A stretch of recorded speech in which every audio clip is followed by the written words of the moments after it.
TVT au cœur de l'information.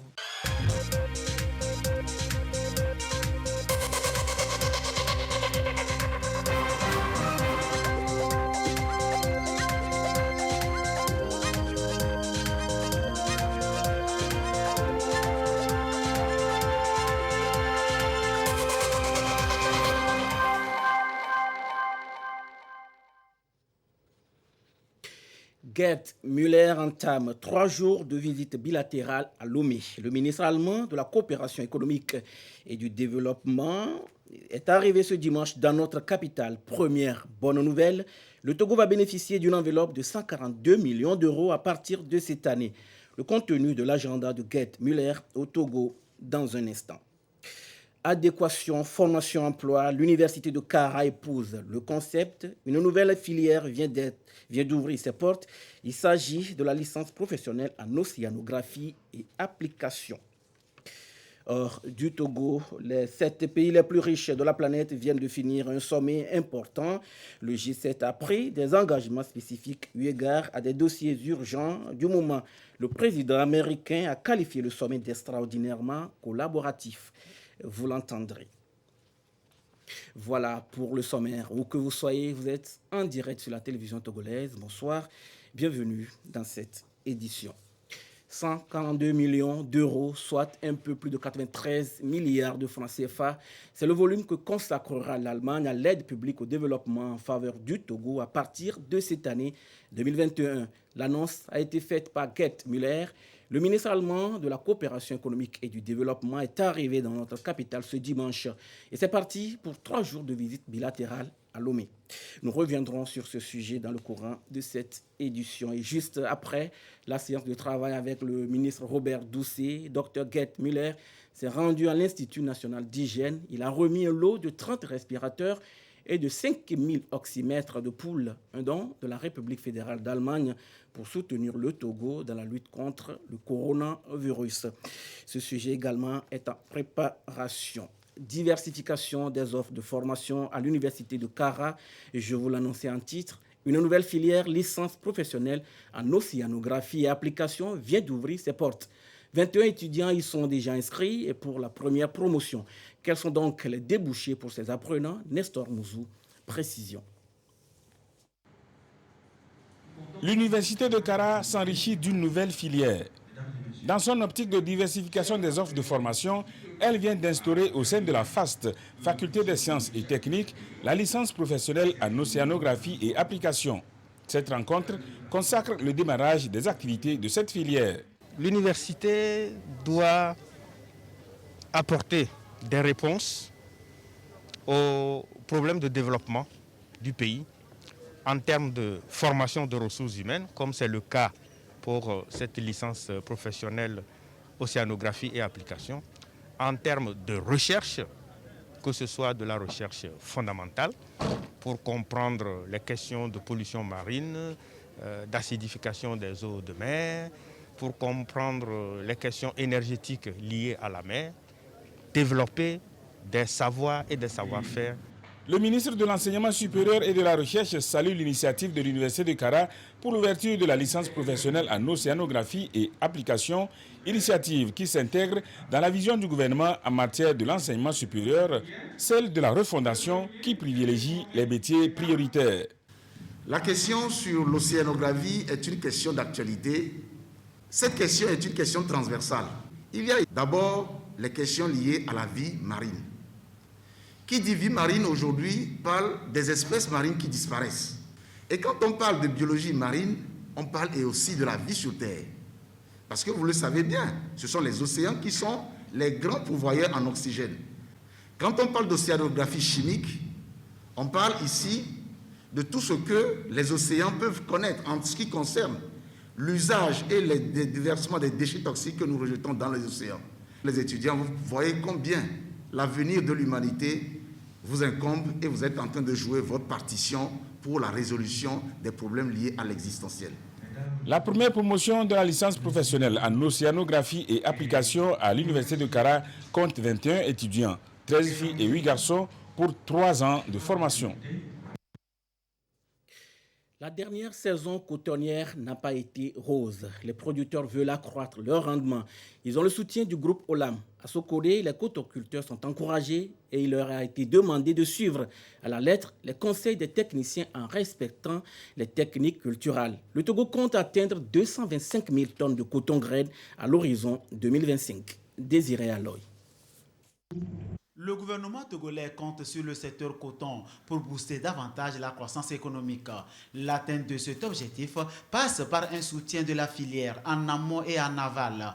Des efforts sont donc menés pour accroître le rendement.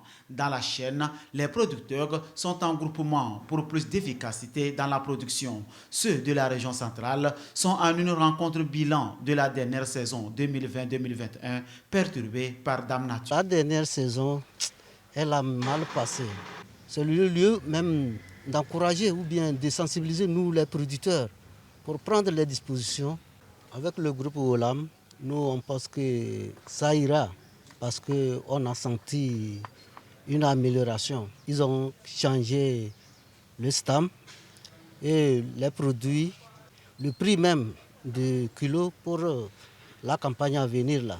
Ils ont amélioré ça. 254 francs le kilo. Le respect de l'itinéraire technique dans la production, une exigence pour plus de rendement. Ce que je pouvais dire à mes frères producteurs, c'est d'être à l'écoute des techniciens. Quand vous semez avec la technique recommandée, je crois que la graine du coton, si elle n'est pas mouillée et elle est bien semée, elle peut attendre le jour où il y aura une petite pluie, il y aura le lever, ça va pousser. Ils sont 5031 cotonculteurs au niveau de la région centrale, répartis dans 247 groupements, acteurs clés dans la filière. Cette saison, ces acteurs à la base gardent espoir avec le groupe Olam, la bonne pluviométrie et le respect des techniques culturelles pour contribuer à atteindre l'objectif visé par le gouvernement togolais, 225 000 tonnes à l'horizon 2025. Le préfet de Tchaoudjo, le colonel Matiendou Mompion, a appelé tous les cotonculteurs de la région centrale à une synergie d'action autour de la filière pour relever les défis attendus. Dialogue intergénérationnel entre femmes influentes et filles leaders, c'est une occasion privilégiée pour les premières de partager leurs expériences et parcours avec les secondes, histoire pour ces dernières de faire des propositions concrètes pour la formulation de la vision de la femme africaine d'ici les 40 prochaines années. Nestor Mouzou. Femmes politiques, femmes intervenant dans l'éducation, dans l'économie et dans l'entrepreneuriat, pour ne citer que ces secteurs. Les filles leaders ont échangé avec leurs aînés qui s'illustrent dans ces domaines. Les femmes influentes ont discuté avec la relève de demain pour lui donner les clés de la réussite et l'aider à faire des propositions en vue d'améliorer la vision de la femme africaine. Quand on est en entreprise, on est leader de son entreprise. On est amené à déléguer des responsabilités, on est amené à gérer du personnel. On est un leader dans tout son sens. Cela implique beaucoup d'engagement. Nous savons qu'elles sont dynamiques, elles ont la bonne volonté d'aller de l'avant. Je ne veux pas dire que je suis vieille, mais nous qui avons déjà fait un bout de chemin, il y a des choses que nous avons rencontrées, il y a des choses avec lesquelles nous avons dû nous accommoder, il y a certaines choses sur lesquelles nous avons dû influer pour que ça évolue progressivement. Il faut qu'on partage ça avec elles pour qu'elles soient conscientes de ça. La question de la société égalitaire, ce n'est pas une révolution, c'est une évolution. Il faut faire évoluer les choses pour que finalement, dans une société donnée, à la fois toute la composante masculine, mais également toute la composante féminine puisse contribuer aux objectifs communs. Les filles leaders ont vu leur capacité renforcée avec ce dialogue avec les femmes influentes. Les conseils et avis de celles-ci leur ont permis de peaufiner les thématiques qui leur tiennent à cœur et dont elles veulent que les échos parviennent au Forum de Paris. À notre niveau, nous avons proposé des actions en vue de favoriser l'autonomisation de la femme, en particulier les femmes rurales, car elles sont le plus touchées par la pauvreté, ainsi que les femmes qui travaillent dans le secteur informel. Bon, nous avons proposé la mise en place des activités génératrices de revenus. Nous avons aussi pensé à innover les activités telles que la couture ou la coiffure que les filles exercent déjà, mais les former à apporter une valeur ajoutée afin de faire la différence et en tirer un revenu conséquent. Les filles leaders qui ont participé à ce dialogue intergénérationnel de Kara représentent la crème des 600 qui ont été identifiées dans toutes les régions du pays. 400 autres filles leaders ont été sélectionnées au Bénin, au Burkina Faso, au Ghana, en Guinée et au Libéria, des pays qui mènent en partenariat avec le Togo la campagne dénommée When Africa Women Leads, qui signifie en français « Quand les femmes d'Afrique dirigent ». L'eau, c'est la vie, dit-on, et les dispositions réglementaires du secteur de l'eau doivent être bien observées pour la bonne santé des consommateurs. Le gouvernement est désormais beaucoup plus regardant vis-à-vis de l'activité de production et de commercialisation d'eau potable. À Dapan, les acteurs concernés se mettent au même niveau de compréhension des tests régissant le secteur au Togo. Gérard Lagoudou. Le secteur de production d'eau retient beaucoup plus l'attention du gouvernement pour la préservation de la santé des populations. Denrée indispensable à la vie, l'eau doit répondre à tous les critères de qualité. Producteur agréé ou non, agrément expiré ou non, la surveillance s'impose. La loi portant que de l'eau dispose que l'eau destinée à la consommation humaine doit être potable. Une eau potable, c'est une eau exempte de maladies, y compris l'eau des forages, l'eau des réseaux publics de distribution d'eau, et particulièrement lorsque c'est des eaux conditionnées ou bien les eaux mises en sachet. Une soixantaine de sociétés ont reçu l'agrément de production d'eau potable. Et selon les estimations, il y aurait plusieurs centaines encore qui opèrent sur le terrain sans agrément, ce qui naturellement constitue un danger. Parce que le système d'agrément, c'est un système qui vise à s'assurer que le produit qui est mis sur le marché est de bonne qualité. Donc l'environnement de production est vérifié, de même que le produit qui en sort. C'est les deux aspects qui sont regardés. Maintenant, si toute eau qui se trouve sur le marché n'a pas suivi cette démarche-là d'agrément, donc on ne peut pas s'assurer de la qualité de cette eau-là. Et malheureusement, c'est qu'il y a des centaines comme ça qui existent, qui opèrent dans toutes les régions, et particulièrement à Lomé, où on a une grande concentration. Et les tests ont prévu que ceux-là qui ne respectent pas la procédure telle que prévue, à savoir l'autorisation préalable, ce que nous appelons aussi agrément, en fait, ceux-là qui n'en disposent pas avant d'exercer ce métier, il y a des sanctions qui sont prévues. Mais d'abord, l'heure est à la sensibilisation. Ici, les producteurs d'eau de la région des Savanes s'approprient le code qui régit le secteur. Lorsque les agréments périment, il faut qu'on les renouvelle, parce que c'est des agréments qui durent 2 ans. Donc en réalité, on peut être agréé, mais à un moment donné, l'agrément ne soit plus valide parce que le délai de validité est passé. Donc c'est un atelier qui regroupe les deux catégories d'acteurs, mais surtout ceux-là qui n'ont jamais suivi la démarche, la procédure pour l'acquisition de cet agrément. Pour toucher du doigt les réalités du terrain, une visite a été effectuée sur quelques sites de production d'eau dans la ville de Dapan. Hors du Togo, des législatives anticipées hier samedi en Algérie. Plusieurs citoyens algériens n'ont pas voté. En Alger, comme dans plusieurs d'autres villes, peu d'électeurs se sont rendus aux urnes pour choisir leurs représentants à l'Assemblée populaire nationale. Au niveau national, on parle d'un taux de participation qui s'établissait à 14,47% selon les médias algériens. Suivons donc ce reportage de nos confrères de TV5 Monde. Dans la région frondeuse de Kabylie, en ce jour d'élection législative, ces manifestants ont décidé de ne pas voter. Une tendance confirmée par l'autorité nationale indépendante des élections. Dans la matinée, le taux de participation est quasi nul dans la wilaya de Béjaïa, moins d'1%. Ce matin, je n'ai pas été voté comme la majorité absolue des citoyens algériens, mais comme la totalité des habitants de Béjaïa. On constate, malheureusement, qu'en Algérie, les élections aujourd'hui n'ont aucun sens. Dans le sens, c'est-à-dire de légitimer ne serait-ce qu'une institution. Un scrutin test pour le président Tebboune. Les premières élections législatives depuis l'arrivée du nouveau régime, plus de 2 ans après la chute de Bouteflika. Alors, les autorités ont appelé à la mobilisation dans les urnes, en vain. En fin de journée, moins de 15% des 24 millions d'électeurs avaient voté pour choisir leurs représentants à l'Assemblée populaire nationale pour les 5 prochaines années. Dans la capitale, Alger, les électeurs étaient partagés. Si moi je me retire, je n'accomplis pas mon devoir, les autres se retirent. Et donc on va se retrouver avec pratiquement, comment dirais-je, avec des institutions qui ne sont pas renouvelées. Il est impossible de voter dans ces conditions. Il faudrait réunir les conditions, écouter le peuple, écouter l'autre avis. Plusieurs partis d'opposition et membres du Hirak ont appelé au boycott de ce scrutin, qui a lieu dans un climat de répression. Jeudi, 2 journalistes et un homme politique bien connu du mouvement contestataire ont été arrêtés. Khaled Rareni, Ishan El-Kadi et Karim Tabou ont été libérés dans la nuit de vendredi à samedi, juste avant le scrutin.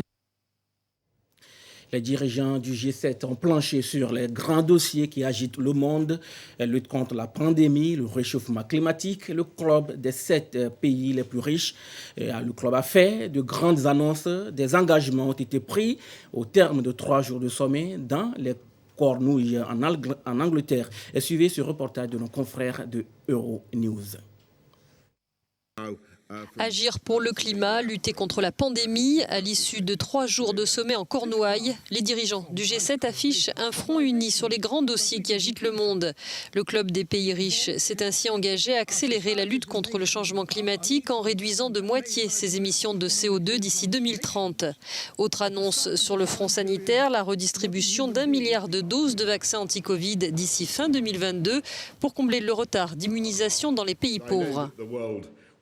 Je sais que le monde attendait de nous que nous rejetions certains égoïsmes et approches nationalistes qui ont entaché la première réponse mondiale à la pandémie, a dit Boris Johnson, et que nous canalisions toute notre puissance diplomatique, économique et scientifique pour vaincre définitivement le Covid, et j'espère que nous avons été à la hauteur des espoirs et des prédictions les plus optimistes.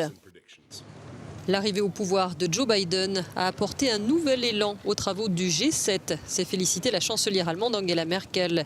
Le président américain a lui qualifié le sommet d'extraordinairement collaboratif et productif. Autre engagement de taille pris par les grandes puissances, celui de mettre en place un système fiscal mondial plus juste. Nous avons convenu de prendre des mesures importantes afin de soutenir la reprise économique mondiale en jetant les bases d'une économie mondiale équitable.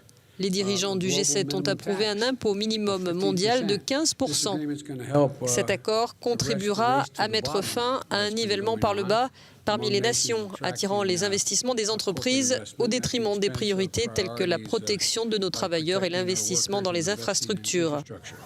Les engagements du Club des 7 restent malgré tout très insuffisants, estiment les militants écologistes, qui réclament plus d'actes et moins de mots. Greenpeace dénonce de vieilles promesses réchauffées. D'autres en attendent davantage concernant l'aide aux pays pauvres.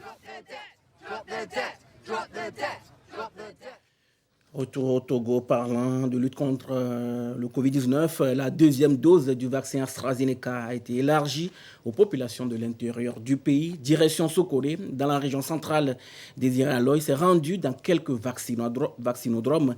Qu'a-t-il vu? Regardez. Munis de leur carte témoin de l'inoculation de la première dose d'anti-Covid-19, ils ont répondu au rendez-vous. Madame Tchédré Damba est candidate à la 2e dose d'AstraZeneca. Il y a 8 semaines que j'ai été vaccinée et j'ai appris par la télévision que la 2e dose est arrivée. C'est pourquoi je suis arrivée ce matin pour la 2e dose de la vaccine. Après la première dose que j'ai prise, je n'ai eu aucun effet néfaste. Aucun. Jusqu'à aujourd'hui. C'est pourquoi je suis encouragée de venir ce matin pour terminer la 2e. Alors, je dis à mes frères et sœurs qui ne sont pas encore arrivés qu'il est temps qu'ils viennent. La vaccination n'est pas là pour nous tuer. Prévenir vaut mieux que guérir. Nous sommes en train de combattre le corona. Nous sommes à la polyclinique de Sokodé, l'un des points de convergence pour la vaccination. Ce qui m'a motivé à venir prendre la 2e dose est simple, parce que je me sentais déjà bien quand j'avais pris la première dose. J'ai fait la première dose, je n'ai eu aucun effet. Donc, comme on a annoncé la 2e dose, je suis venue pour faire ça aussi, pour me protéger et protéger mon entourage.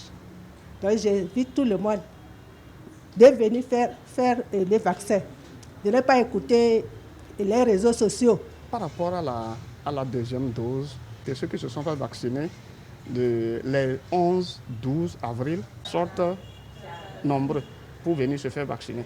Nous demandons donc à ceux-là qui n'ont pas encore fait la première dose de patienter, leur dose va arriver. Une mobilisation pour un intérêt commun. Le vaccin couplé du port de masque et le respect des autres mesures barrières reste l'arme efficace pour se protéger du virus virulent.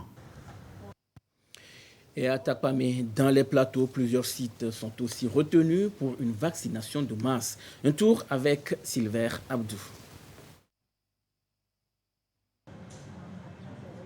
Carte à la main chez certains, vérification de messages chez d'autres, des préalables pour s'assurer des identités avant de recevoir la deuxième dose de vaccin AstraZeneca. Un vaccin où la première dose a été administrée il y a 8 semaines, c'est-à-dire 2 mois auparavant. Une opportunité que beaucoup veulent saisir une fois pour de bon. La première dose de AstraZeneca, nous l'avons eue le 11 avril. Et aujourd'hui, c'est la deuxième dose que nous prenons. Je vais saisir l'opportunité pour cette vaccination massive pour éradiquer vraiment la pandémie. Je remercie le gouvernement pour sa promptitude à protéger la population contre cette pandémie en mettant les doses de vaccins gratuitement à notre disposition, à la disposition de toute la population. La prise de cette deuxième dose est donc un engagement pour une immunité collective contre la pandémie au coronavirus. Ici à Tapamé, dans les plateaux, beaucoup se sont inscrits dans cette dynamique pour faire comprendre aux uns et aux autres la nécessité de se faire vacciner pour mieux se protéger et protéger leur environnement. Ceci pour également dire non aux rumeurs. Elles ont dit là, je ne prends pas ça en considération. La décision revient à moi-même. Donc, on a eu toujours des vaccins depuis l'enfance. On n'a pas eu peur. Le vaccin, c'est surtout conçu pour se prévenir contre des maladies. Donc, il n'y a pas de peur. Après la vaccination, les mesures barrières restent toujours de mise pour une lutte efficace contre cet ennemi qui a fait périr de milliers d'individus dans le monde. Et à ce jour, 13 juin 2021, la situation de la pandémie au Togo se présente comme suit. Le nombre de cas confirmés est de 13 627, 7 nouveaux cas depuis hier. Le nombre de personnes guéries est de 13 305, 4 nouveaux guéris depuis hier. Le nombre de cas actifs est de 196 et le nombre de décès malheureusement de 126. Un communiqué rendu public par Moustapha Mijiawa, ministre en charge de la Santé. Je vous l'annonçais en titre, 142 millions d'euros, soit un peu plus de 93 milliards de francs CFA. C'est le volume que consacrera l'Allemagne à l'aide publique au développement en faveur du Togo à partir de cette année 2021. L'annonce a été faite par Gerd Müller, le ministre allemand de la coopération économique et du développement, est arrivé dans notre capitale ce dimanche et c'est parti pour 3 jours de visite bilatérale à Lomé. Issaka Aruna et Gerson Dovo. C'est une visite à pas de charge. Aussitôt arrivée à Lomé, la délégation allemande est déjà en séance de travail avec le ministère des Affaires étrangères. Objet de la rencontre, explorer les différents domaines de coopération. Une coopération déjà agissante, une longue histoire entre les deux pays. Nous avions discuté du niveau de coopération entre le Togo et l'Allemagne. Nous avions un niveau très satisfaisant et je voudrais remercier le ministre. Nous aurions une intention de protocole sur le partenariat entre l'Allemagne et le Togo. Je vais laisser le ministre Müller dire combien le montant total que nous allons signer lui-même et également signer un engagement entre les deux pays afin de continuer les réformes économiques indispensables. Nous avions le soutien de l'Allemagne pour ces réformes. Côté allemand, cette visite d'amitié est un acte de cœur, une visite qui va se traduire notamment par la signature d'accords et de dons pour appuyer le Togo dans ses efforts de réforme économique. Nous le soulignons en renforçant encore davantage la coopération économique grâce à des investissements qui vont s'élever à un montant total de 142 millions d'euros pour cette année et les années à venir. Et tout ceci s'appuiera sur un accord que nous allons signer. Nous souhaitons donc coopérer avec le Togo dans le domaine de l'économie pour promouvoir davantage aussi le secteur agro-industriel, mais aussi le domaine de la formation des jeunes, le partenariat en matière d'énergie, notamment l'hydrogène et beaucoup d'autres projets. Et en Europe et en Allemagne surtout, nous soulignons toujours que le Togo est un des pays les plus intéressants du continent africain, non pas seulement en Afrique de l'Ouest, mais en Afrique dans son ensemble pour les investisseurs, afin qu'on puisse faire développer encore davantage le processus des réformes et la croissance dans le pays. Dans le cadre de notre aide d'urgence face à la crise sanitaire, vous ne serez pas seuls, nous sommes prêts à vous soutenir. C'est en début d'après-midi que la délégation allemande, conduite par le ministre fédéral de la coopération, est arrivée à Lomé, accueillie par le ministre togolais des Affaires étrangères et de la coopération. Le sourire sur les visages en dit long sur la bonne entente entre le Togo et l'Allemagne. Et juste après la séance de travail avec le ministre Robert Doucet, Gerd Müller s'est rendu à l'Institut national d'hygiène. Il a remis un lot de 30 respirateurs et de 5000 oxymètres de poules, un don de la République fédérale d'Allemagne pour soutenir le Togo dans la lutte contre le coronavirus. La coopération germano-togolaise est donc au beau fixe. Nous reviendrons sur ce sujet dans nos prochaines éditions. La Fédération togolaise de football a procédé ce dimanche au Centre de développement du sport à Kpalimé à une remise de matériel sportif aux pensionnaires du dit centre, dont réceptionné par le ministre des Sports et des Loisirs. Nous reviendrons également sur ce sujet dans nos éditions antérieures. Sport Euro, Angleterre-Croatie, c'était aujourd'hui 1-0 en faveur des Anglais. Match comptant pour la deuxième journée de l'Euro 2021. Ce sera fini, ce sera tout pour aujourd'hui. Merci de nous avoir suivis. Restez avec nous sur la TV La Première. Gardez toujours le sourire, quoi qu'il arrive. Excellente nuit à tous.